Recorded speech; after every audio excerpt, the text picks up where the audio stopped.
les conseillers en copropriété sont les petites bulles vertes. Il y a encore deux petites bulles qui sont vides puisqu'on a des recrutements en cours pour vous montrer ici le niveau de couverture du territoire, sachant qu'évidemment, là où il y a des zones, des taches blanches, en tout cas des zones de non-couverture, sont les conseillers qui sont à proximité, qui, en cas de besoin, interviennent. Ça va jusque-là? Pas de questions, je continue. Aujourd'hui, je le disais, Octave, c'est 25 personnes, un service administratif financier en plus de la direction. C'est important parce que le service administratif et financier, c'est celui qui va s'occuper de tout l'instruction des dossiers d'aide. On le verra après, ça, c'est pas une mince affaire. Et puis deux pôles, un pôle maison individuelle avec des conseillers rénovation avec un responsable technique et puis un pôle copropriété, là aussi avec le responsable de pôle et puis des conseillers copro qui interviennent sur le terrain. Le but, c'est d'accompagner sur le terrain. On ne pilote pas une rénovation à Nancy depuis Strasbourg ou encore moins à Saint-Louis ou à Reims ou Charleville depuis Strasbourg. Ça se fait localement sur site. En première question qui était posée, oui.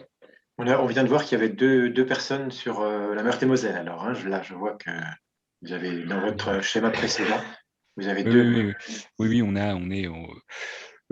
Évidemment, l'histoire d'Octave fait qu'on est parti de l'Alsace, l'ex-région alsacienne, puisque c'est d'abord là qu'étaient faites les premières expérimentations, et puis par les capillarités, je vais dire, les premiers territoires sur lesquels on a été présent ont été Moselle, Meurthe-et-Moselle, un peu la Meuse, en sud-meusien, et puis depuis l'année dernière, le territoire champardonnais, encore l'Aube et la Haute-Marne qui reste encore assez peu couverte, mais bon, c'est en une bonne voie.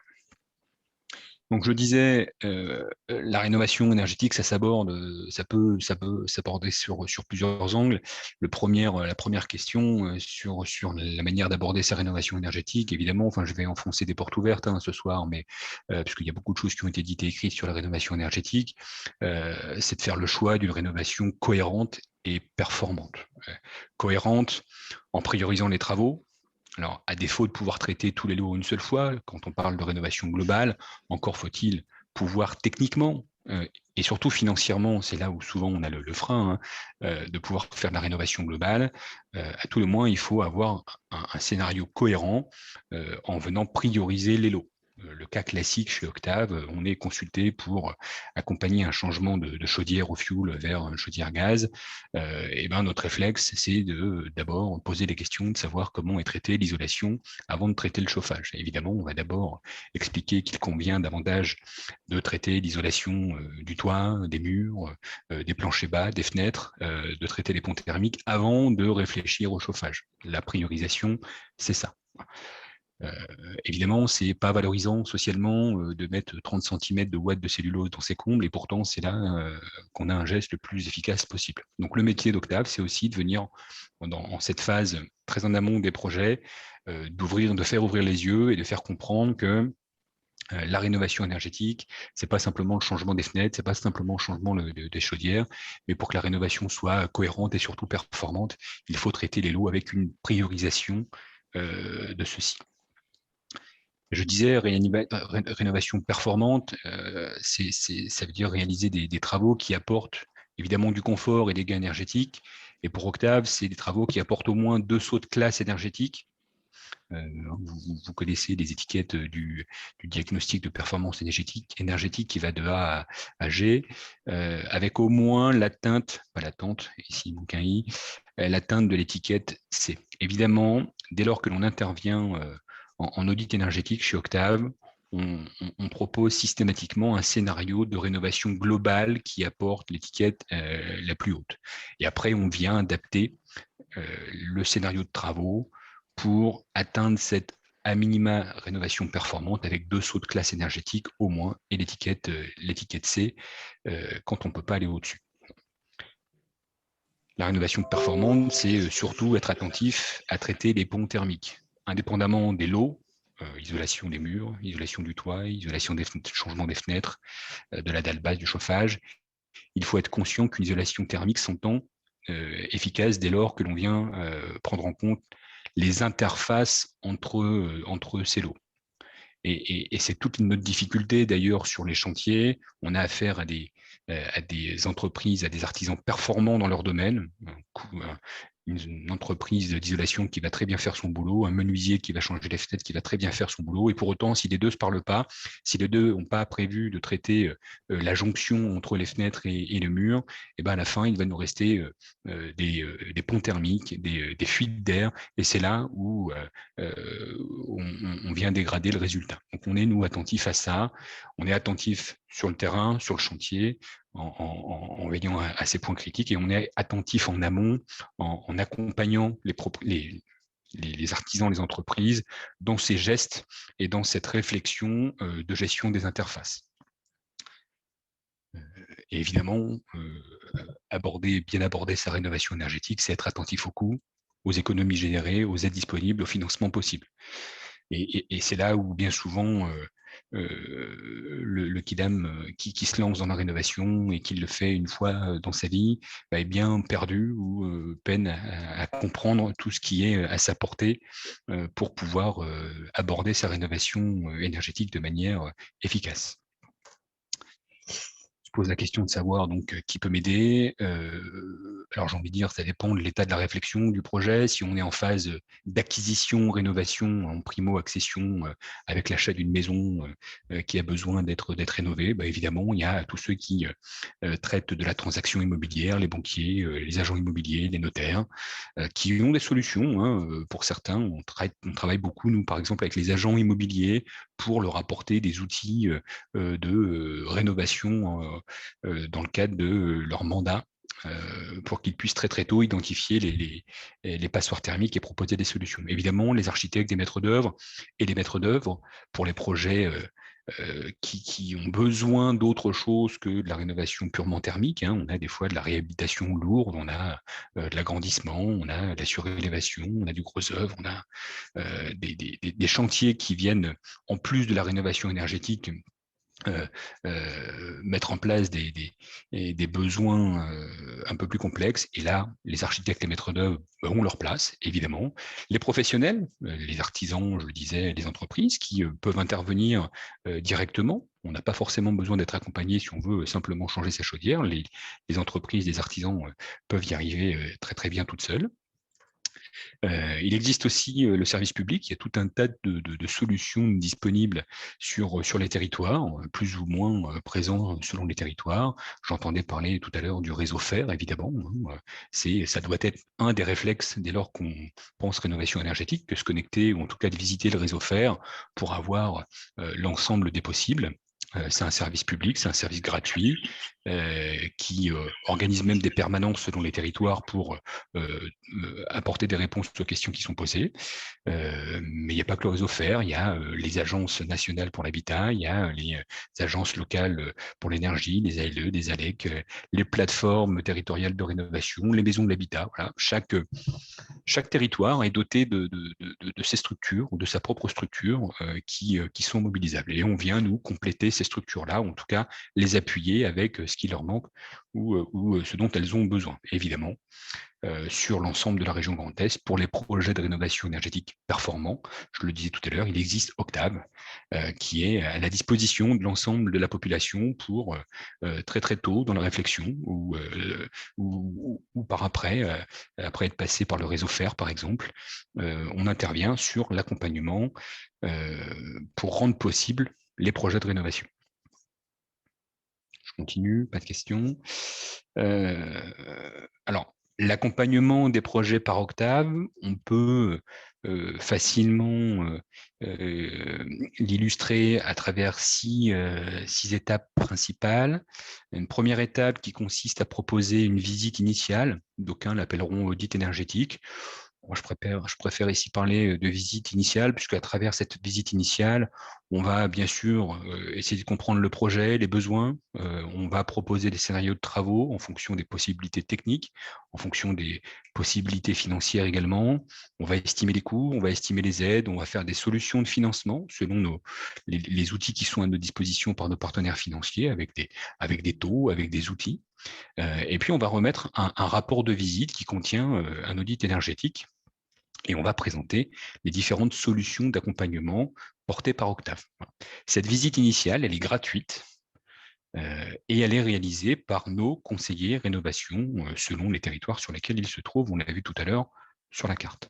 Évidemment, cette visite initiale, elle est déclenchée dès lors qu'il y a un projet ou un potentiel de projet de rénovation.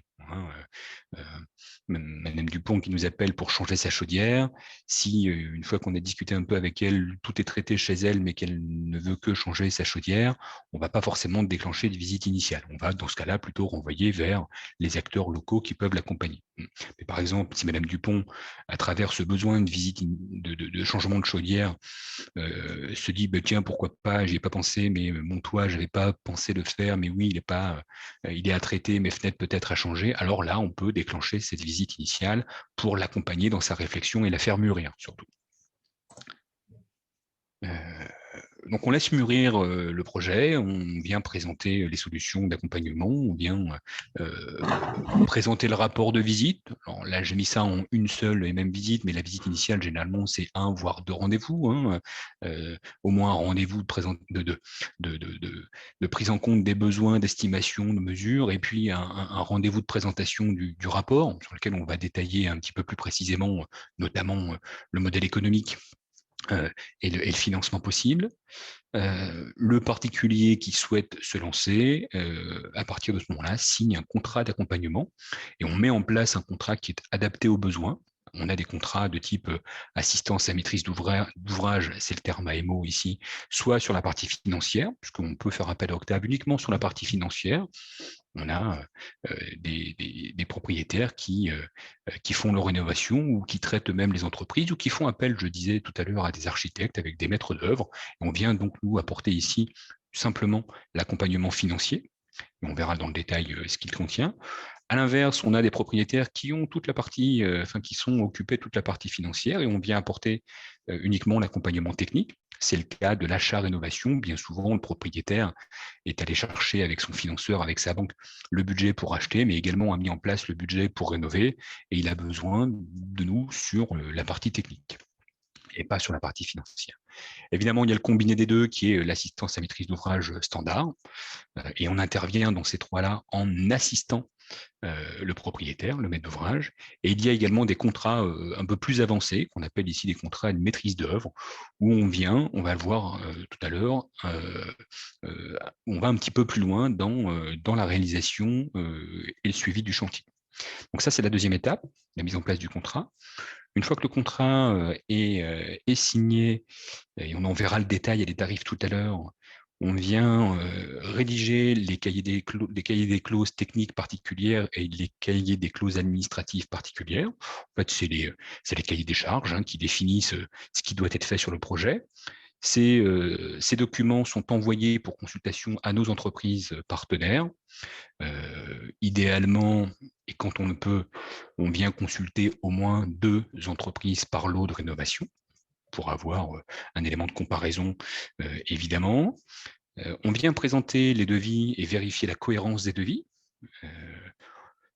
Et à la fin, donner notre avis technique. Alors, pas financier, évidemment, puisqu'on ne rentre pas dans la négociation financière avec les entreprises, ce n'est pas notre sujet, mais on va vérifier la cohérence technique des outils, des technologies utilisées, des compétences mises en œuvre. On vient instruire les dossiers d'aide en même temps. Au regard des devis, on commence à appréhender un petit peu les données de détail. On vient donc commencer à instruire les dossiers d'aide auprès de l'ANA, auprès de MaPrimeRénov'. On est opérateur, on est mandataire auprès de ces opérateurs-là pour instruire les dossiers. On vient rechercher, si besoin, le particulier peut aller chercher le financement avec sa banque, évidemment. Il peut faire sa recherche auprès d'un courtier, pourquoi pas, mais il peut s'appuyer sur Octave pour qu'on puisse aller nous solliciter nos partenaires pour aller rechercher le financement du reste à charge, évidemment. Il n'y a pas d'obligation, le particulier choisit le financeur, la banque ou pas, qu'il a envie de mobiliser. Bien souvent, il aime bien mettre en concurrence. Une fois que les devis sont arrêtés, que le budget est identifié, que le financement est trouvé, on vient lancer le chantier, on vient signer, accompagner le particulier à la signature des devis, des marchés. On vient mettre en place avec les entreprises le planning, qui engage les entreprises sur le respect du planning. Alors, au lancement du chantier, tout le monde est prêt à tout respecter, et puis après, on gère les aléas, et on vient surtout préfinancer les aides. Je reviendrai tout à l'heure dessus, mais à partir de ce moment-là, Octave est capable d'intervenir en avance de phase pour rendre l'argent des aides disponible. Sans Octave, les aides sont disponibles une fois que le chantier est terminé, globalement, une fois que les factures sont payées. Alors qu'avec Octave, on vient préfinancer les aides, je leur détaillerai tout à l'heure. Et évidemment, pendant toute la phase des travaux, on vient faire le suivi du chantier, les visites de chantier, la coordination des entreprises, la gestion des aléas. Sur le chantier, il y en a forcément. Le contrôle au point critique, je parlais des interactions et des interfaces entre les différents lots, on vient vérifier à chaque fois qu'un lot interface avec un autre que ça se passe bien, que les isolants sont correctement retournés, que les joints de rembourg soient correctement posés, que les pare-vapeurs soient scotchés avec le bon scotch. Bref, on connaît les points critiques sur lesquels il faut être vigilant, et c'est le rôle de nos conseillers rénovation que d'intervenir sur ce suivi de travaux. Et à la fin, on vient réceptionner les travaux en signant les PV de réception lot par lot ou au global, en traitant les réserves, évidemment, en émettant les PV de réserve, et en réalisant pour les cas de rénovation globale, le test d'infiltrométrie. C'est le juge de paix dès lors qu'on vient faire une rénovation complète. C'est moins évident si on ne traite pas tous les lots, puisque c'est pas flagrant, mais sur une rénovation globale, on fait un test d'infiltrométrie. Un test d'infiltrométrie, c'est ce qui consiste à mettre la maison sous pression avec un gros ventilateur. Donc, on vient mettre une porte étanche soufflante à la place de la porte d'entrée. On envoie de l'air, globalement, pour mettre la maison sous pression. Et puis, avec une mèche qui fait de la fumée, on passe aux endroits que l'on sait être critiques, et on voit, du coup, avec la pression ou la dépression créée, si la fumée s'échappe et s'il y a une fuite d'air qu'il faut reprendre. Donc ça, c'est le test d'infiltrométrie qui est réalisé dans le cadre de la rénovation complète. Évidemment, si les murs extérieurs ne sont pas isolés, vous comprendrez que c'est difficile de mettre en place un test d'infiltrométrie, mais des fois, pour des questions de compréhension, il peut être mis en place. Évidemment, ces accompagnements de mise en place du planning, de suivi de travaux, de réception de travaux, sont des phases qui interviennent uniquement dans des contrats de maîtrise d'œuvre. En AMO, on ne réalise pas cette action-là. Cette action peut être réalisée par le maître d'œuvre qui intervient ou par le propriétaire s'il en a les compétences. Je le disais tout à l'heure, nos contrats sont détaillés précisément en termes d'intervention. Par exemple, ici, les contrats d'AMO financiers techniques standard, vous en voyez la différence. En termes de prestations, sur une AMO financière, par exemple, on va réaliser le montage du plan de financement, des dossiers d'instruction d'aide, la valorisation des certificats d'économie d'énergie, le préfinancement des aides, alors que sur la partie AMO technique, sur un contrat AMO technique, on ne va pas réaliser cette partie financière, évidemment. Alors que sur une AMO technique, on va intervenir sur l'assistance au maître d'ouvrage, dans la consultation, dans la vérification, je le disais, de la cohérence des devis et la planification du chantier, ce qu'on ne fait pas en AMO financière. Et évidemment, l'AMO standard cumule les deux. Donc les AMO techniques financières standards s'arrêtent là. Sont des tarifs qui vont de 1 500 à 2 700 € TTC, à la charge du particulier. Et évidemment, il faut mettre ce coût au regard du coût des travaux et au regard des aides apportées. Sachant que dans le préfinancement que vous voyez ici sur la 4e ligne, on vient rendre l'argent des aides disponibles avant même de commencer à facturer la prestation d'Octave. Le but n'est pas d'asphyxier, mais de rendre possible la rénovation, et le coût de la prestation d'Octave est inclus dans le projet, dans le budget global, comme un lot de rénovation pour qu'il participe également au financement. Qu'il soit inclus dans le dossier de financement, évidemment. Sur la partie accompagnement avancé, on va un petit peu plus loin, évidemment. Là, on a un métier de maître d'œuvre, je le disais, la réalisation des dossiers de consultation, les dépôts de déclaration préalable de travaux qui sont obligatoires, la consultation, le pilotage, la signature, la réalisation du planning, le suivi de pilotage, etc. etc. Et ça, on réalise ça dans pour les contrats en maîtrise d'œuvre de rénovation dite avancée ici, et les prix sont forfaitaires selon que l'on ait 3 lots de rénovation ou moins, 4 lots, 5 lots de rénovation ou plus, entre 4 000 et 6 000 euros, étant entendu qu'un projet de rénovation de 5 lots ou plus, on est sur des projets ici à 80 000 euros de travaux environ, donc il faut aussi ramener ça au coût des travaux. Ça, c'est pour la... Il y a peut-être quelques questions, je pense. Allez, on peut s'arrêter ici. On peut s'arrêter ici pour les questions. Oui, on a eu beaucoup de réactions, enfin quelques réactions là dans le chat. Je vais essayer de les résumer rapidement, mais vous pouvez les voir aussi directement, Monsieur Langlais. Donc il y avait une question sur comment est-ce que les entreprises sont proposées peut-être sélectionnées aussi. Quid de l'étape de maîtrise des études de maîtrise d'œuvre avec le choix d'un scénario de rénovation énergétique et de programme de travaux. Donc comment est-ce qu'on fait le choix des travaux qui vont être réalisés plus dans le détail? Est-ce qu'un passage de classe C à classe A est parfois impossible, même avec tous les moyens possibles mis en œuvre? Alors, est-ce qu'on atteint toujours les objectifs de rénovation globale? Et du côté des professionnels et artisans, comment obtient-il le label RGE et suit-il une formation spécifique pour Octave? Est-ce qu'il y a un label spécifique pour travailler dans le cadre de Octave? Et sinon, donc, une AMO, des tests finaux sont-ils réalisés par Octave? Par rapport aux tests, est-ce que vous aviez un ratio moyen au mètre carré du coût d'une rénovation dite complète? Voilà, donc ça fait beaucoup de questions. Oui. Bon courage. Merci. Alors, je vais essayer de les prendre dans l'ordre.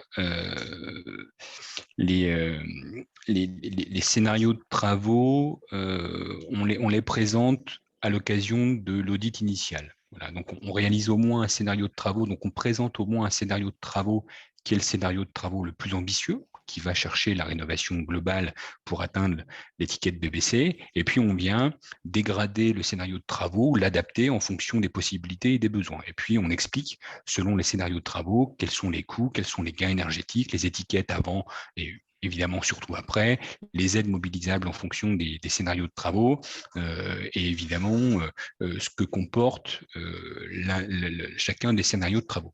Sachant que le scénario minimum que l'on propose, c'est toujours un scénario qui comporte au moins le traitement de 2 lots de parois, de lots d'isolation de parois, les murs, les fenêtres, les murs, la dalle haute, le toit, les fenêtres et la VMC. On intègre systématiquement la ventilation mécanique contrôlée dans nos projets de rénovation. En expliquant que dès lors qu'on rend étanche une maison, c'est le propre d'une isolation thermique, c'est de rendre étanche à l'air, il faut venir ventiler, et même si on ne traite pas tout en termes d'isolation, il faut mettre en place la VMC dès le départ pour permettre les étapes d'après si on réalise les travaux en plusieurs étapes. Donc j'espère avoir répondu à cette première question. Est-ce qu'on peut passer de la classe C à la classe A, ou est-ce que c'est possible de passer de la classe C à la classe A ou pas possible? Tout est possible. Tout est une question d'effort financier. Les derniers sauts de classe énergétique coûtent les plus chers. Évidemment, on comprend bien que isoler les murs par l'extérieur et changer les fenêtres, c'est les gestes les plus simples qui apportent beaucoup de sauts de classe énergétique. Passer d'une classe C à une classe A, ça peut nécessiter de la mise en place de chaudières particulières, de traitement de l'eau chaude. Ça peut nécessiter des équipements qui coûtent cher pour sauter pour faire un saut de classe énergétique. Donc, c'est les deux derniers sauts qui coûtent les plus chers généralement. Et quand c'est possible, quand financièrement c'est possible, parce que le budget est accessible, parce que le taux d'endettement est possible, parce que les économies à la clé sont possibles, alors on va les chercher, évidemment. Le but étant toujours d'aller chercher l'étiquette la plus haute. Concernant les entreprises, toutes les entreprises, dès lors qu'elles sont RGE, reconnues garant de l'environnement, qu'elles ont ce label national, et dès lors qu'elles nous disent être performantes et qu'elles savent faire de la rénovation énergétique, peuvent devenir partenaires Octave. Il n'y a pas d'autres conditions. La seule dernière condition, c'est d'être à jour de leurs assurances décennales au moment de la signature des marchés. Mais c'est un point administratif. Mais il n'y a pas d'abonnement, il n'y a pas de cotisation, il n'y a pas de paiement quelconque pour devenir partenaire Octave.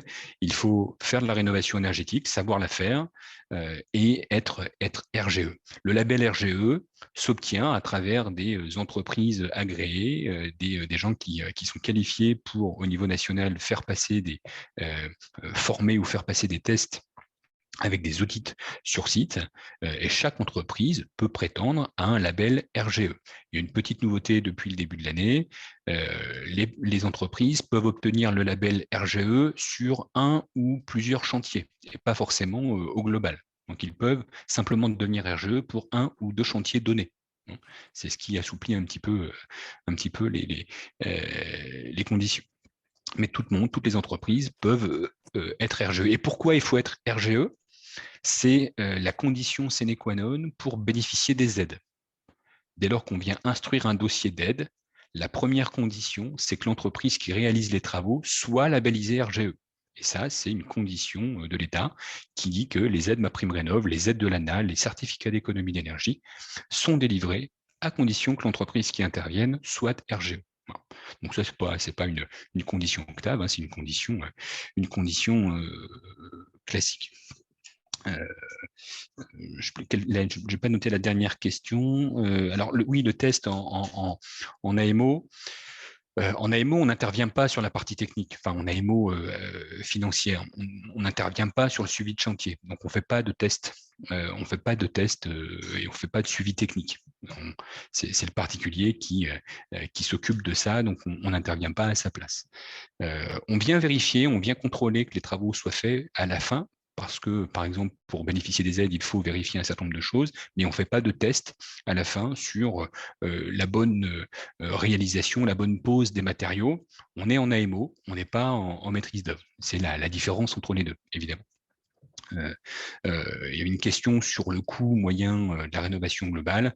La rénovation globale, le ratio moyen que l'on constate, c'est environ 700 € le mètre carré. On parle en surface habitable pour la rénovation globale.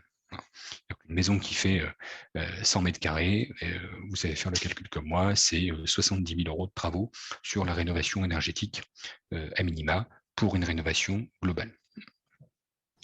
Donc, il faut avoir ces chiffres-là en tête, sachant que là, on parle du budget de travaux, et à partir de ce budget de travaux, on vient regarder, on vient identifier quelles sont les aides disponibles que l'on peut déduire de ce qu'il y a à financer pour faire en sorte que l'effort financier après les travaux soit supportable. On va revenir dessus après. J'avais noté ces questions-là, j'en ai peut-être oublié une ou deux, n'hésitez pas à me les reposer. On peut revenir après si vous le souhaitez. Je crois que les questions ont bien été, les réponses ont été bien complètes. N'hésitez pas à les reposer ou redemander une précision. Alors, sur la partie financière, ce que je commençais à dire, Octave est une société de tiers-financement. Tiers-financement, c'est-à-dire qu'au regard de la loi ALUR, qui est la loi d'accès au logement et à l'urbanisme rénové, l'article 124 définit les conditions pour que des structures comme Octave, qui peuvent être des établissements publics ou des sociétés d'économie mixte, par exemple, interviennent en financement direct ou indirect. Donc, on a le droit, Octave, en tant que société de tiers-financement, d'intervenir en financement direct ou indirect pour les projets de rénovation énergétique. Des sociétés de tiers-financement sur la rénovation énergétique, il en existe 7 ou 8 en France, chacune sur son territoire, sur sa région de prédilection. Octave sur le Grand Est, Île-de-France Énergie en Île-de-France, le SPE Picardie dans les Hauts-de-France, et Arte en Nouvelle-Aquitaine, etc. Et on intervient tous avec cette capacité d'aller chercher de l'argent pour financer directement ou indirectement les projets de rénovation énergétique. Donc ça, c'est la première des choses. Financer les projets de rénovation énergétique, ça veut dire d'être capable d'intervenir sur tous les niveaux de financement, les aides et le financement du reste à charge. On verra après. L'engagement à travers ça, pour Octave, c'est de pouvoir financer les travaux de rénovation énergétique par les économies réalisées. On comprend bien que quelqu'un qui paye 2 500 € de fuel par an, une fois qu'il va avoir fait ses travaux et passer à 500 € de bois par an, va dégager 2 000 € d'économie sur l'année, et ces 2 000 € vont être disponibles pour payer les travaux. Encore faut-il pouvoir faire les travaux avant de faire les économies, encore faut-il avoir des économies pour faire les travaux. Et c'est pour ça que ça bloque souvent, c'est que pour pouvoir faire les travaux, il faut disposer de cet argent. Et c'est là où on intervient, nous, chez Octave, en tant que déclencheur, pour mobiliser l'argent avant les travaux. Par exemple, ici, une maison de 70 qui payait 2 500 € de fuel par an, avec un scénario à 50 000 € de budget, on atteint 833 € de facture de gaz après, ce qui fait un effort financier, une fois que la facture d'économie déduite et les remboursements ajoutés, fait un effort financier de 106 € par mois. Ce à quoi on rend attentif également nos particuliers, nos rénovateurs, nos porteurs de projets, c'est l'évolution du prix de l'énergie, en expliquant qu'à 5% d'évolution du prix de l'énergie par an, la facture double en 15 ans et triple quasiment en 20 ans. Quelqu'un qui paye 2 500 € de fuel aujourd'hui a une courbe qui est à peu près celle sur laquelle on est, de 5% d'évolution du prix de l'énergie par an, passera à 5 200 € dans 15 ans et à 6 600 € dans 20 ans. 15 ans, 20 ans, c'est des échéances qui ne sont pas extraterrestres, on les mesure bien. Voilà. Il se pose la question de savoir si ça, c'est supportable. Du coup. Alors évidemment, après la rénovation, cette évolution est la même. Quelqu'un qui paye 833 € de gaz par an, dans 15 ans, il va doubler. Il va passer, il va y avoir une petite erreur ici, à 1663 € de facture. Mais c'est peut-être plus supportable de passer de 70 € par mois à 138 que de passer de 200 à 400. Bon. Un engagement d'Octave, un leitmotiv d'Octave, c'est de dire rénover aujourd'hui, c'est s'offrir un bouclier financier demain. Et on le voit bien à travers cette illustration. Le deuxième engagement, et c'est le plus fort, c'est de rendre possible la rénovation performante. Le rendre possible, c'est ce pourquoi on a été créé, pour rendre possible la rénovation performante. On le rend possible avec des scénarios de travaux adaptés et ambitieux, en allant chercher les entreprises, en allant identifier des scénarios, en priorisant les actes de rénovation, les lots de rénovation, et en mettant en œuvre des solutions financières uniques. Solutions financières uniques, et je peux dire unique parce qu'on est quasiment les seuls à le faire dans le Grand Est, en tout cas à cette échelle, c'est par exemple en venant préfinancer les aides. Aujourd'hui, pour faire simple, les aides disponibles à la rénovation énergétique sont les aides de l'ANA pour les ménages les plus modestes, les aides de l'Agence nationale pour l'habitat. J'ai peut-être inversé le A et le H d'ailleurs. C'est les aides MaPrimeRénov' pour les ménages intermédiaires et aisés. Et puis, sont les certificats d'économie d'énergie et, dans quelques cas, des aides locales. Sur l'ensemble de ces aides-là, Octave est capable d'intervenir en avance d'aide, donc de rendre l'argent des aides disponible pour payer les premières factures. Et ça change beaucoup de choses dès lors qu'on veut se lancer dans la rénovation énergétique avec Octave. Donc ça, c'est la première chose, et on dispose aujourd'hui d'une caisse d'avance d'aide d'environ 2 millions d'euros pour préfinancer ces aides.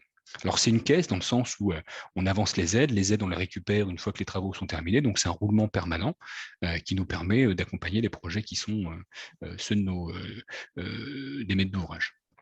La deuxième solution financière, c'est de venir se positionner en tant qu'intermédiaire en opération de banque, c'est comme ça que ça s'appelle, et on a des partenaires bancaires comme la Caisse d'épargne Grand Est Europe, comme la Banque Postale, comme demain le Crédit Mutuel qui est en cours de devenir partenaire, pour pouvoir les mobiliser et mettre en place des outils et des services financiers adaptés à chaque besoin.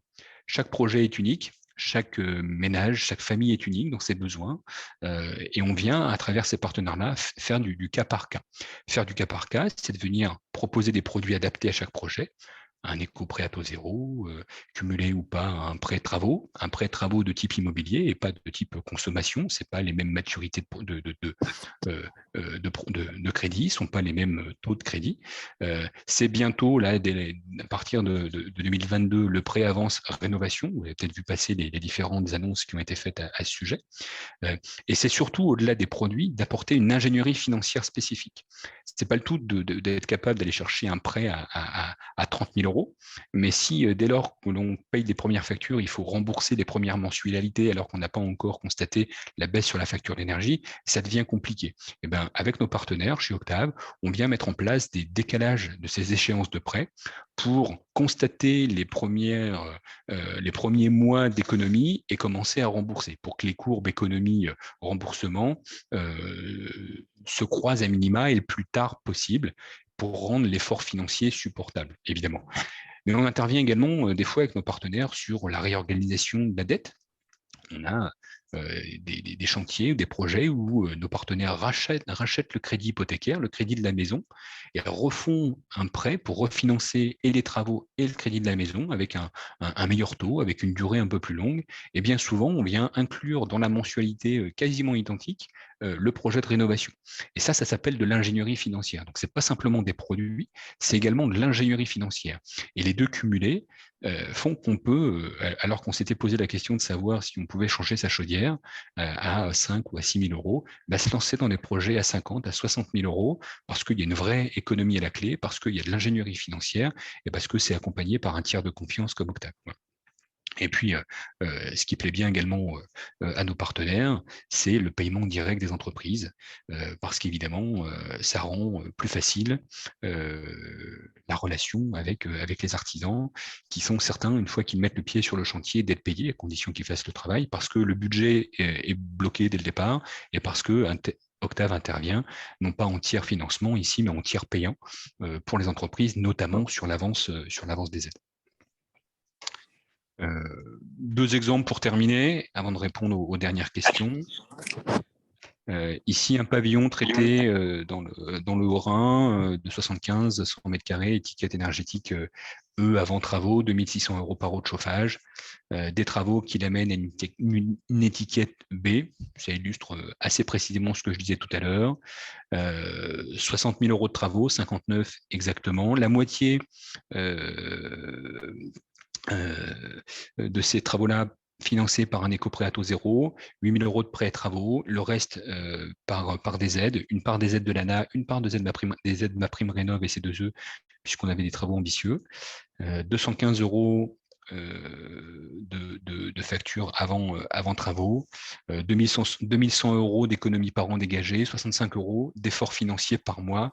On le voit ici, entre ce que payait le ménage avant travaux sur sa facture d'énergie, ce qu'il paye après, plus ses mensualités. Donc ça, c'est la photo aujourd'hui. En lui expliquant dans 15 ans, une fois qu'il aura épuré ses deux prêts travaux, il passera avec une courbe d'évolution à 5% à 95 euros, alors qu'il aurait été à 350, donc une économie substantielle, et puis la même chose sur 20 ans. Donc ça, c'est un premier projet qu'on a traité, enfin c'est un des projets traités dans le 68, et puis j'aime bien présenter celui-là parce que c'est typique du besoin que j'exposais tout à l'heure, du particulier qui nous appelle pour changer sa chaudière parce qu'elle commence à donner des signes de faiblesse et qui nous demande comment on peut l'aider pour 7 000 euros de chaudière, et à la fin, on lui explique qu'on peut l'amener beaucoup plus loin. Et la preuve ici, on l'a amené sur un projet à 52 000 euros de travaux. C'est par exemple un couple sur lequel la dette a été restructurée avec un effort financier à 60 euros par mois, alors qu'il avait envisagé de faire un prêt à la consommation pour sa chaudière et payer 120 euros de remboursement de prêt pour sa chaudière. Voilà. Donc ça, c'est le propre d'Octave, que d'être capable d'apporter des solutions en visant toujours un peu plus loin que ce qui est imaginé. J'espère avoir en une petite heure apporté quelques réponses aux questions qui étaient posées. Merci de votre attention. Je suis à votre disposition pour répondre aux questions si jamais il y en avait, et je ne doute pas qu'il y en ait. Merci déjà, Monsieur Langlais, pour cette présentation. Alors, je crois qu'il y a beaucoup de questions. On va reprendre peut-être chacun des points. Maxime, tu reprends le fil des questions, peut-être? Oui, du coup, il y a encore eu plusieurs questions, notamment plusieurs questions. Merci, Monsieur Langlais. Plusieurs questions par rapport aux entreprises. Comment est-ce que du coup, la relation avec les entreprises ou les travaux des entreprises peuvent être garantis? Il y a aussi une question sur la garantie de la classe énergétique obtenue par rapport à celle visée au départ. Donc, plutôt une question par rapport aux garanties de réalisation. Et une autre question un peu plus technique par rapport à la VMC. Comment est-ce que du coup, on peut réaliser... Alors, la question, c'est comment est-ce qu'on peut réaliser est-ce qu'on met une VMC dans toutes les pièces? Enfin, voilà. Peut-être préciser sur les VMC, peut-être préciser aussi ce que c'est une VMC Ouais. et la différence entre les différentes technologies de VMC. Alors, d'abord sur les entreprises. Effectivement, je n'y ai pas répondu tout à l'heure. Globalement, toutes les entreprises qui souhaitent travailler avec Octave nous connectent, nous contactent, vont sur notre site. Il y a Vous êtes entreprise, un formulaire particulier et notre responsable technique prend contact avec l'entreprise, vérifie les références, vérifie le label RGE, vérifie la garantie décennale. C'est un point déterminant pour nous, pour ensuite proposer une charte de partenaire qui définit le qui fait quoi et l'engagement moral entre les deux. Voilà. Il n'y a pas d'engagement financier, je le précise ici. Donc potentiellement, toutes les entreprises qui font de la rénovation énergétique, qui ont envie de travailler avec Octave et qui détiennent ce label RGE, peuvent devenir partenaires Octave. On est en recherche permanente de partenaires, voilà, évidemment. Surtout en ces temps. Non, Sandy. Surtout en ces temps. Déposer le permis à côté à Harry. Je crois que tous les micros ne sont pas coupés. Si on est en ces temps fin 2020, fin mi-2021, avec des entreprises qui sont, en tout cas nos partenaires nous disent, booker, les carnets de commandes sont assez pleins, cumulés aux matériaux qui commencent à manquer un peu, les délais commencent à s'allonger sérieusement. Donc, Guillaume le disait tout à l'heure, le recrutement, la formation des entreprises, c'est un sujet qui nous tient à cœur parce qu'on n'arrivera pas à faire 40 000 rénovations par an avec les compétences, en tout cas le parc d'entreprises actuel. Il faut pas se mentir. Qu'elle soit partenaire Octave ou pas d'ailleurs. Sur la garantie de performance qui a été évoquée, comment on assure l'étiquette énergétique après travaux? Alors, c'est une question qui revient systématiquement dès lors qu'on fait des scénarios de travaux. C'est M. Langlais. Comment vous me dites que on va atteindre l'étiquette C après travaux? Comment vous me le garantissez? Il y a deux réponses à ça. C'est soit on met en place un contrat de performance énergétique, c'est comme ça que ça s'appelle, soit on fait confiance aux scénarios de travaux qui sont éprouvés depuis des années. Voilà. Et puis, on fait confiance au maître d'œuvre et à Octave qui intervient pour vérifier à travers le test d'étanchéité, à travers les lots qui sont traités, à travers le pilotage d'entreprise, qu'on va atteindre ça. Et généralement, on est toujours un peu moins 10 ans, on est toujours un petit peu au-dessus à la fin. Cependant, quelqu'un qui souhaite avoir des garanties précises, on peut mettre en place un contrat de performance énergétique. Contrat de performance énergétique, c'est un contrat qui coûte très cher, qui nécessite d'avoir un audit énergétique, voire une étude énergétique très détaillée et très poussée avant les travaux. Donc ça coûte entre 800 et 1000 euros dès lors qu'on veut se lancer dans un audit énergétique très poussé, puisqu'on va prendre en compte le bâti, on va faire des tests, on va mettre en place un certain nombre d'éléments pour mesurer le fonctionnement de la maison. Ça veut dire reporter ces garanties ou ces contraintes sur les entreprises, donc devoir assurer un surcoût sur les pénalités qu'on va demander aux entreprises qui vont fatalement, à un moment donné, les facturer d'une manière ou d'une autre. Donc, généralement, c'est 10% de plus dès lors qu'on commence à travailler dans ce sens-là. Et puis, c'est surtout d'accepter d'être équipé chez soi de matériel qui vont, après la rénovation, mesurer l'usage de la maison, avec des capteurs d'énergie, avec des capteurs d'ouverture, avec des capteurs qui vont vérifier les consignes de chauffage, parce que ce n'est pas le tout d'avoir une maison BBC, encore faut-il avoir un usage BBC derrière. Donc, tout ça cumulé, ça coûte beaucoup d'argent, un contrat de performance énergétique. Donc, si le particulier est prêt à signer, à payer un contrat de performance énergétique, on le met en place.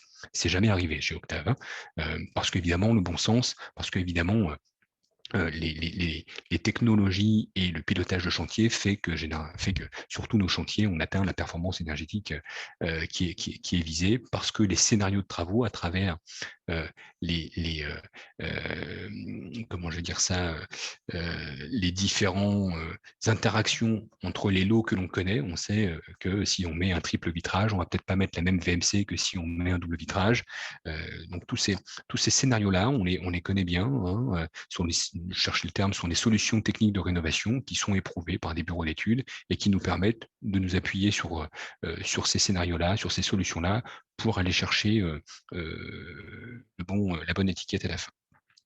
Et enfin, la dernière question concernant la VMC, donc qui est la ventilation mécanique contrôlée, c'est l'abréviation, c'est ce qui vient forcer la circulation de l'air. Donc on aspire l'air généralement dans les pièces humides, la cuisine, la salle de bain, typiquement, qui est chargé en calories. On vient extraire cet air, on vient récupérer sur les VMC double flux les calories portées dans cet air pour réinjecter en air sec et chauffé dans les pièces sèches, pièces de vie et les chambres. Voilà. Et donc cette circulation mécanique avec récupération d'énergie permet une bonne circulation d'air, évite que la vapeur d'eau stagne dans la maison, parce que je le disais tout à l'heure, le propre d'une rénovation énergétique, c'est de traiter l'isolation à l'air. Donc on rend hermétique à l'air et donc fatalement à l'eau la maison. On vient rendre la maison hermétique. Pourquoi on chauffe une maison? C'est parce qu'elle a des fuites d'air. Si la maison n'a pas de fuite d'air, si elle est correctement isolée, il suffit de la chauffer une fois et puis de maintenir la température.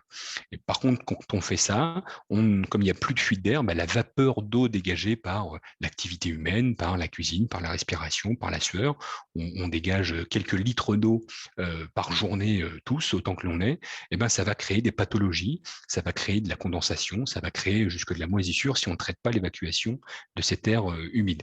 Donc, d'où l'intérêt et l'obligation de mettre en place une VMC. Et la VMC, évidemment, en site occupé, dans les maisons que l'on traite sont des sites occupés, on vient avec des technologies de gaines adaptées, passer par des cloisons, passer par des zones techniques pour distribuer l'air et l'absorber dans les pièces. Et généralement, la VMC, c'est un moteur de VMC qui est mis dans les combles ou quelque part accessible, mais loin des pièces d'habitation et de vie, qui est mobilisé. Il existe également, quand on ne peut pas faire autrement, des VMC décentralisés où on met une VMC à l'extérieur dans chacune des pièces, mais là on n'est plus dans les mêmes budgets. Globalement, c'est des VMC, c'est un moteur qui aspire, qui souffle, soit en VMC simple flux, soit en VMC double flux, selon le niveau de performance que l'on veut avoir. Merci pour ces deux réponses très détaillées, pour l'explication même bien technique de la VMC. On a encore deux questions qui sont arrivées, trois questions dans le chat, dont deux qui traitent du même sujet. Je vais les détailler là, et puis après, peut-être qu'on passera sur un mode de questions plus direct où chacun pourra poser sa question en prenant directement la parole. Ce sera plus interactif. Donc, pour ces deux questions, il y a une question sur la copropriété. Est-ce que du coup, vous intervenez sur les copropriétés? Est-ce qu'il y a des spécificités par rapport à ça, ou alors vous n'y êtes pas du tout? Et une question sur le ratio d'aide financière. En gros, combien est-ce qu'on arrive à récupérer d'aide sur des travaux? Est-ce que c'est soumis à revenus? Et qu'est-ce que ça change quand on a des revenus ou pas? Voilà. Alors, sur la copropriété, évidemment, je ne l'ai pas traité ici parce que je savais qu'en 1 heure, je n'aurais pas le temps. Mais on intervient en copropriété. Alors, on intervient en copropriété uniquement en tant qu'assistant à maîtrise d'ouvrage. C'est-à-dire qu'on intervient en conseil très, très tôt pour accompagner, pour vulgariser la rénovation dans les premières assemblées générales dès lors que les copropriétaires se posent la question. On vient expliquer pourquoi il faut d'abord traiter les murs extérieurs, pourquoi je vois une boîte mail à l'écran, je ne sais pas si c'est normal, pourquoi il faut venir traiter la VMC, pourquoi il faut venir dimensionner le chauffage en fonction de tout un tas de choses. Donc on vient expliquer ça, on vient expliquer à l'Assemblée générale quelles sont les aides collectives disponibles, quelles sont les aides individuelles. On vient aider la copropriété à sélectionner son bureau d'audit énergétique, puisque dans la rénovation de la copropriété, c'est obligatoire. Donc, on vient sélectionner avec lui et on vient accompagner l'auditeur. On vient présenter le résultat de l'audit, l'expliquer. On vient aider l'entreprise à sélectionner son maître d'œuvre. On vient expliquer à la copropriété les travaux envisagés, et puis on vient aider la copropriété à se lancer dans des travaux et puis à coordonner tout ça. Évidemment, quand je dis on vient, à chaque fois, c'est une assemblée générale. Le propre d'une copropriété, c'est qu'entre le premier rendez-vous et le lancement des travaux, il s'est passé 3 ans globalement, puisque ce sont des décisions lourdes qui se passent en assemblée générale, et généralement, il se passe un an entre chaque assemblée générale. Et donc, oui, on intervient en accompagnement, en AMO, en AMO financière, en AMO technique, sur l'accompagnement des copropriétés à côté des syndics de copropriété. Nous sommes partenaires d'un certain nombre de territoires d'ailleurs. On est partenaire de la FNAIM, de l'UNIS, qui sont les 2 principaux syndicats de syndics, enfin organisations de syndics que l'on accompagne partout où les conseillers sont disponibles et les territoires ont signé ce partenariat avec nous. Donc on a un projet d'ailleurs financé par l'Union européenne pour massifier l'accompagnement de la copropriété.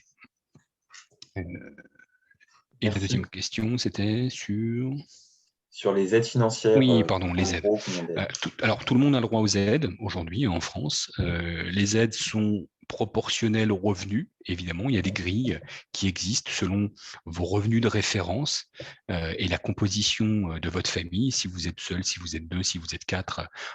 Je parle de membres, je ne parle pas de part fiscale, on parle bien de membres de la famille qui composent votre foyer, et selon votre revenu de référence, vous allez sur le site vous allez trouver les grilles, sur le site maprimerénov.gouv.fr, sur le site de l'ANA, vous allez trouver ces grilles et vous allez voir dans quelle catégorie vous êtes. Alors, c'est soit, je crois qu'il y a violet, bleu, rose et jaune, c'est les 4 catégories actuelles. Et en fonction de la catégorie à laquelle vous appartenez, vous avez le droit à des aides à la rénovation énergétique qui sont proportionnelles aux travaux que vous réalisez. Évidemment, plus vous réalisez de travaux, plus vous avez d'aides. Plus vous traitez des lots qui sont énergétiquement intéressants, plus vous avez d'aide. L'isolation des toits, des murs sera mieux aidée que le changement des fenêtres ou le changement de chauffage, quoique. Mais globalement, tout le monde a le droit à des aides. En moyenne, on est sur 20% d'aides mobilisables pour les projets de rénovation, étant exclus de cette moyenne les ménages très modestes qui peuvent être accompagnés jusqu'à 90% du montant de leurs travaux. Mais je mets volontairement de côté cette tranche-là qui vient fausser la moyenne du coup, mais globalement, on est sur 20-25% de montant d'aide sur la rénovation énergétique. Les seules aides qui ne sont pas proportionnelles aux revenus sont les certificats d'économie d'énergie.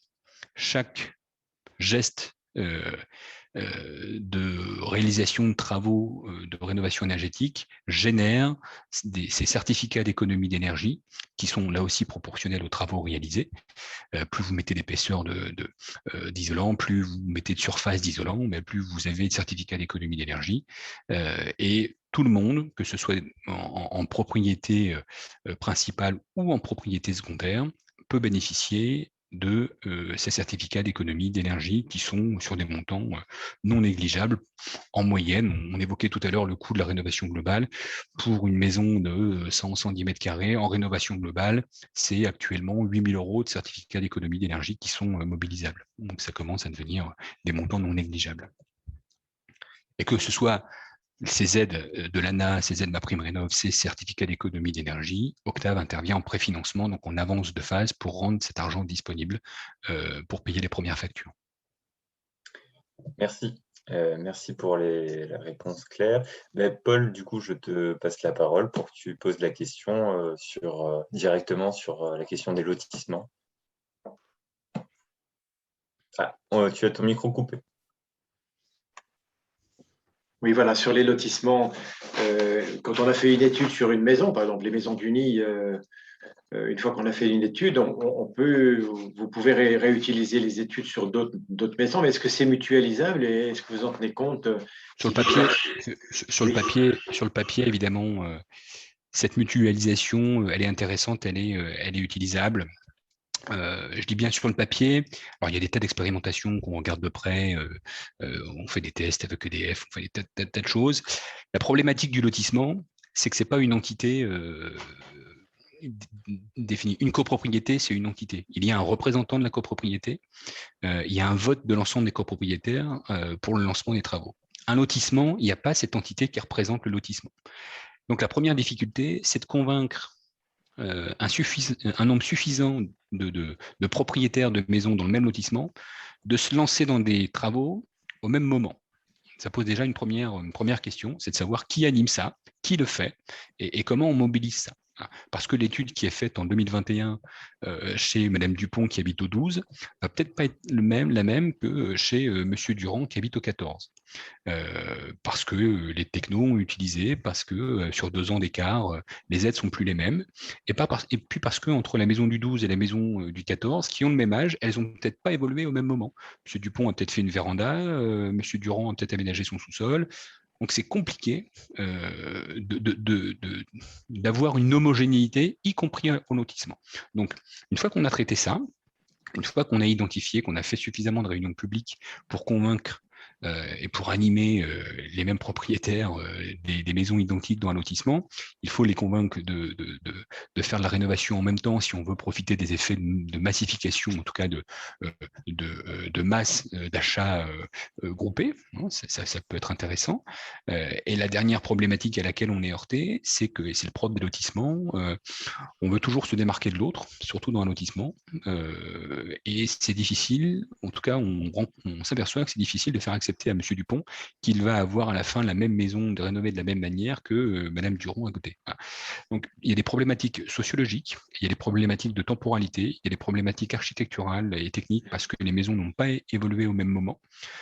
Donc sur les lotissements, c'est un vrai problème. Personne n'a encore trouvé des solutions. Il y a des entités dans d'autres pays, je pense Energy Sprong aux Pays-Bas, qui arrivent à faire cette massification en mutualisant et en faisant du copier-coller sur des bâtis uniques, sauf qu'on est sur une architecture qui n'est pas tout à fait la même que la nôtre. On est sur des bâtiments en centre-ville qui se ressemblent tous avec des immeubles sur des grandes avenues, on a tous vu Amsterdam ou ailleurs, qui se ressemblent tous, sauf qu'en France, à part aller isoler les corons dans le nord de la France, et même là, nos homologues d'Île-de-France Énergie sont confrontés à quelques problématiques, par exemple avec les architectes des bâtiments de France, parce qu'on ne peut pas faire n'importe quoi, n'importe comment. Et ça rend justement cette question sur la mutualisation du même bâti assez complexe à traiter. En tout cas, qui est hors de portée d'une structure comme Octave. Et pourtant, il y a effectivement des choses à faire. Et là, il faut que il faudra bien que quelqu'un s'en saisisse à un moment donné. Ouais. Mais c'est un sujet qui est loin d'être simple, la rénovation du lotissement en espérant massifier pour faire du copier-coller partout. Même si sur le papier, ça paraît évident, dans la réalité, ça l'est pas vraiment. Merci pour la réponse. Je veux pas vous décourager pour continuer votre réflexion dans le domaine. On est intéressé par ça aussi, mais à ce stade, on constate ça. Voilà. Oui, c'est pas si simple. Oui, non, tout à fait. C'est pas si simple. Merci pour cette réponse, pour les éléments. Et effectivement, on voit que c'est certainement plutôt niveau pouvoir public, certainement qu'il y a des éléments à avancer. Pour, oui, mais on regarde de près. Hein, du côté de Nancy, là, il y a Clérieux, typiquement, avec des associations qui accompagnées par la région, qui ont lancé des expérimentations sur des lotissements. Bon, force est de constater les difficultés auxquelles ils ont été confrontés. Il y a eu des succès, il y a eu des rénovations qui ont été faites, mais à quel prix, quoi, hein, c'est en termes d'efforts à déployer, c'est assez complexe. Ouais. Mais oui, il faut que le pouvoir public se saisisse de ça, évidemment. Pardon, ça fait une bonne transition avec la question qu'a posée Thibaut, donc je vais lui passer la parole plutôt sur les aspects psychologiques ou sociaux de la prise de décision. Voilà, Thibaut, je te laisse poser ta question. Je ne sais pas si vous m'entendez bien. Très bien. Oui. C'est bon. Je me demandais un petit peu naïvement, est-ce que pendant les dernières années, vous avez observé une évolution des gens qui venaient vous voir? Est-ce qu'il y a plus de gens qui sont motivés par une rénovation? Est-ce qu'il y a plus de gens qui sont motivés pour faire des rénovations globales ou pas du tout? Après, vous avez peut-être un biais aussi qu'il n'y a que des gens un minimum intéressés qui viennent vous voir. Donc voilà, je ne sais pas à ce niveau-là si vous avez observé quelque chose. Alors, c'est difficile d'avoir des données très précises. Néanmoins, l'impression que l'on a, c'est que ces derniers mois, allez, on va dire depuis Covid, on sent que la prise en compte du bien chez soi est un élément qui est devenu prépondérant. Donc, il y a plein de questions qui se posent sur l'amélioration de l'habitat, sur le traitement de la rénovation énergétique. Donc, il y a une prise de conscience un petit peu plus flagrante qui est fait, y compris sur des populations qu'on n'avait pas l'habitude de voir, qui étaient les populations les plus aisées, et qui se posent la question, et du coup qui veulent aller plus loin que ce qu'ils pourraient faire tout seuls, et qui viennent chercher des conseils et des solutions de financement. Donc ça, c'est un fait, on le voit. Et je pense que le Covid a largement contribué à ça. Les agents immobiliers nous disent que dans le critère de choix, la consommation de la maison est devenue un élément déterminant. Avant, vous achetiez une maison, vous aviez le coup de cœur, ou votre femme avait le coup de cœur pour le jardin. C'était au moment de signer le compromis de vente que vous posiez des questions sur la consommation d'énergie, etc., etc. Je parle de ça il y a 10 ans, hein, c'était pas très loin. Aujourd'hui, c'est un élément prépondérant dans le choix. Donc du coup, les propriétaires qui souhaitent, qui ont un projet de revente, se posent sérieusement cette question-là. Cumulé aux aides qui n'ont jamais été aussi importantes en France ces dernières années, ces 2 dernières années, cumulé à la loi de résilience qui vient contraindre pour l'instant les bailleurs à rénover à l'horizon 2028, et on sent bien que derrière, c'est un appel d'air pour le reste. On sent qu'il y a une tendance qui est en train de se dégager. On sent qu'il y a une tendance qui est en train de se dégager sur la rénovation énergétique, sauf que, vous le disiez, je ne sais plus qui le disait, de Guillaume ou M. Bougel tout à l'heure, sauf qu'aujourd'hui, les solutions de financement ne sont pas adaptées à la rénovation énergétique performante. On est encore loin d'avoir à disposition en France, c'est le constat que l'on fait, c'est pas, moi je ne suis pas un intégriste de la rénovation, on constate simplement les choses, c'est que les offres de rénovation, les offres de financement sont assez peu adaptées aux besoins de la rénovation performante. Typiquement, l'éco-prêt à taux zéro, il est limité à 30 000 € sur 15 ans. Et on se dit, une rénovation performante, c'est en moyenne 60-70 000 €. Bon, cet écart-là, il va bien falloir le combler. L'offre d'octroi des prêts complémentaires, des prêts travaux, n'intègre pas, les conditions d'octroi n'intègrent jamais aujourd'hui le reste à vivre après travaux. Or, c'est bien un des seuls crédits que l'on fait pour aller chercher des économies, le crédit à la rénovation énergétique. Et pour autant, on calcule, les modalités de calcul ou d'octroi d'un prêt à la rénovation énergétique sont les mêmes que les modalités d'octroi d'un prêt pour une voiture, pour un ordinateur, que sais-je. Voilà. C'est le taux d'endettement. Et ça, c'est pas adapté. On voit bien. C'est-à-dire que vous faites des travaux pour vous dégager justement de l'économie, et dans les conditions d'analyse et d'octroi du prêt, c'est pas pris en compte. Les taux et les durées sont pas non plus adaptés aux besoins de la rénovation énergétique. Une rénovation énergétique, un prêt de rénovation énergétique, s'amortit sur 20 ans. Voilà, s'amortit sur 20 ans. Et aujourd'hui, les prêts sont compliqués à mettre en place dès lors que l'on dépasse 12-15 ans sur ces montants-là pour ces projets-là. Donc, il y a tout un tas de réflexions qui se passent. Il y a eu un rapport d'Olivier Sichel en début d'année qui a été remis à Emmanuel Vargon et Bruno Le Maire. Il y a des pistes qui sont dégagées. Il y a le prêt avance rénovation qui se met en place, parce qu'aujourd'hui, si vous avez plus de 75 ans à la fin du prêt, les banques ne vous prêtent pas. Donc, si vous n'avez pas moins de 55 ou 60 ans au moment où vous voulez faire votre prêt sur 15 ans, les banques ne vous prêtent pas, ou difficilement, ou à des taux avec des assurances qui ne sont pas supportables. Et ça, c'est un vrai sujet. Voilà. Et le prêt avance rénovation peut être une de ces réponses. Voilà. Donc, sociologiquement, il y a encore beaucoup d'efforts à faire pour convaincre les gens à se lancer dans la rénovation énergétique performante. Voilà. Et on le voit classiquement, rarement sont les gens qui nous appellent en nous disant « Octave, on a besoin de vous pour faire une rénovation énergétique performante ». Non, ça arrive, mais globalement, on nous appelle pour changer les fenêtres, pour changer la chaudière, pour intervenir sur un lot. Et après, alors les gens peuvent se laisser convaincre, et heureusement pour nous d'ailleurs, d'aller plus loin, mais globalement, il faut qu'on use de beaucoup de salive pour expliquer l'intérêt de tout ça. Voilà. Et ce qui fait aussi le fait qu'on puisse y arriver, c'est qu'on ait un tiers de confiance porté par une entité publique qui s'appelle la région. Et c'est pour ça que la SEM a été créée d'ailleurs.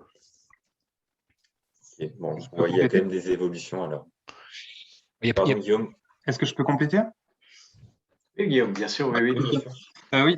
Donc moi je partage beaucoup de ce que vient de dire Maxime. Ensuite, pour répondre, pour revenir juste sur le changement d'attitude, nous, clairement, on constate qu'effectivement la rénovation énergétique, les gens, ça les préoccupe plus. À titre d'information, ces 2 dernières années, on a doublé notre activité de conseil sur la rénovation énergétique.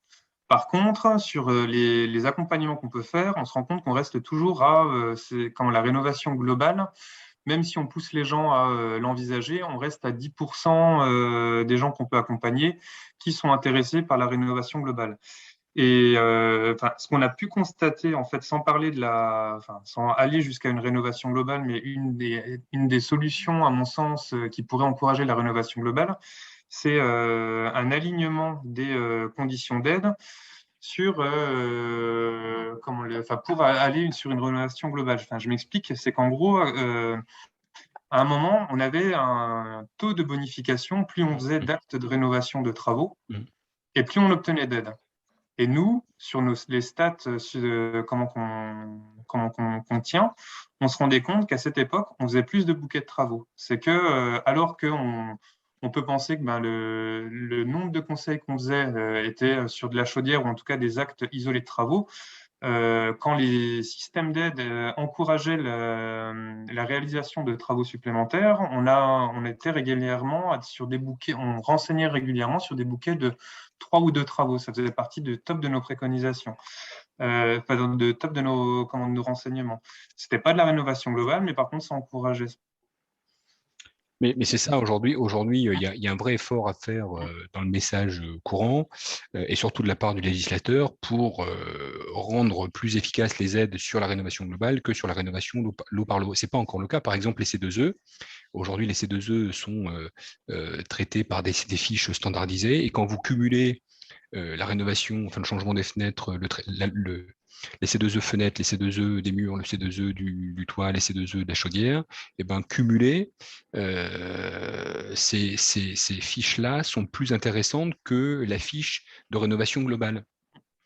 On l'a vu en plus avec c'est ce dans quoi sont engouffrés tous les éco-délinquants qui ont vendu de l'isolation à 1 euro non efficace. C'est parce qu'il y a un décalage entre l'objectif fixé par la loi de transition énergétique et les systèmes d'aide qui sont mis en place. Alors ces systèmes d'aide existent, il ne faut pas cracher dessus, elles existent, c'est perfectible, mais il y a encore de gros efforts de la part du législateur et on en parle souvent avec lui pour adapter le financement de la rénovation qui aujourd'hui, le seul financement disponible est détenu par les banques et l'offre bancaire n'est pas adaptée aux besoins de la rénovation énergétique. Et elles en sont tout à fait conscientes, sauf qu'il y a une autorité qui pilote tout ça et pour faire changer ces outils et ces méthodologies-là, il faut changer la loi. Bon, on n'a jamais été aussi proche de faire évoluer les choses. Il y a encore beaucoup d'efforts à faire néanmoins pour qu'on puisse arriver à cette massification. On ne désespère pas. Je vais être obligé de vous laisser. Merci de votre attention. Je vous avais mes coordonnées, n'hésitez pas s'il y a des questions. Oui. Monsieur Mougel, je vous enverrai Merci la présentation beaucoup. si vous voulez la faire suivre à ceux qui n'ont pas pu assister ou je ne sais pas comment procéder. Oui, j'ai enregistré aussi un peu en retard, D'accord. mais ce sera disponible, je ne sais pas, sur une plateforme. Mais je voudrais vous remercier, Monsieur Langlais, pour le temps que vous nous avez accordé. C'était très intéressant. Il y a toujours beaucoup de questions sur Oui, la rénovation. Il y en a peut-être une dernière, alors on peut prendre, si vous avez une seconde encore. Allez. Dominique, allez, la dernière. Ce ne serait pas une question, Monsieur Langlais. Ce serait pour signaler aux personnes qui s'intéressent à Octave que nous allons organiser sur la rénovation de ma fille par Octave, sur Saulsure, une visite du chantier. D'accord. Merci beaucoup. Voilà, donc c'est la maison. Non, c'est celle-là, oui, je crois que c'est celle-là. Voilà, c'est celle-là. Oui, Saulsure les Nancy, effectivement. Donc, il manque encore le grand panneau Octave, mais depuis, a été mis en place. Les gens dans la rue peuvent visualiser que c'est cette maison qui est rénovée. Merci beaucoup pour cette promotion. Merci à toutes et à Merci, tous. Monsieur Langlais. On reste encore 1 minute ensemble. S'il y a peut-être une question avec Guillaume, encore une. Mais on vous libère, Monsieur Langlais, hein, pas de problème. Si encore une question, je peux y répondre, évidemment. Moi, j'avais une question naïve. Je voulais savoir s'il y a un pont thermique dans la maison et qu'on ne peut rien y faire parce que ce serait trop coûteux. Est-ce que ça nuit à l'isolation de la pièce qui jouxte le problème ou est-ce que ça nuit au global? Et même question pour une fuite d'air. C'est-à-dire, quand je m'étais renseignée à l'ALEC, ce qui m'avait découragée, c'était que j'en suis ressortie avec l'idée que soit c'est nickel, soit c'est mort. Est-ce que c'est une fausse représentation? C'est jamais binaire, la rénovation énergétique, c'est toujours du cas par cas. Voilà. Alors, il existe pour traiter des problèmes de pont thermique, des rupteurs de pont thermique. Il y a des outils qui s'appellent des rupteurs de pont thermique, alors qui sont destructifs ou pas, le mieux est l'ennemi du bien, hein, dans le domaine. Aller chercher de la rénovation ultra efficace, nous on en est revenu parce que ça laisse beaucoup de gens sur le chemin, et des fois il vaut mieux faire une rénovation même s'il reste un pont thermique qu'on peut pas traiter ou parce que l'effort financier est pas adapté à ça. Mais si la rénovation que l'on réalise, y compris en laissant le pont thermique ou en le traitant à minima, est performante dans le sens où elle apporte une réduction sur la facture d'énergie, alors il faut clairement se poser la question. C'est évidemment l'idéal, c'est le monde parfait où on traite tous les ponts thermiques, et après il y a des cas particuliers où, alors évidemment, si c'est un pont thermique qui génère 1 000 € de déperdition par an, bon, faut peut-être se poser la question, mais c'est jamais rédhibitoire. C'est jamais rédhibitoire. Après, chaque cas est unique, chaque maison est un prototype dans la rénovation, et je connais pas ce détail de ce pont thermique, mais c'est pas parce qu'un pont thermique ne peut pas être traité que la rénovation des autres éléments ne peut pas être faite. Hein. Ça reste mon avis personnel, mais globalement,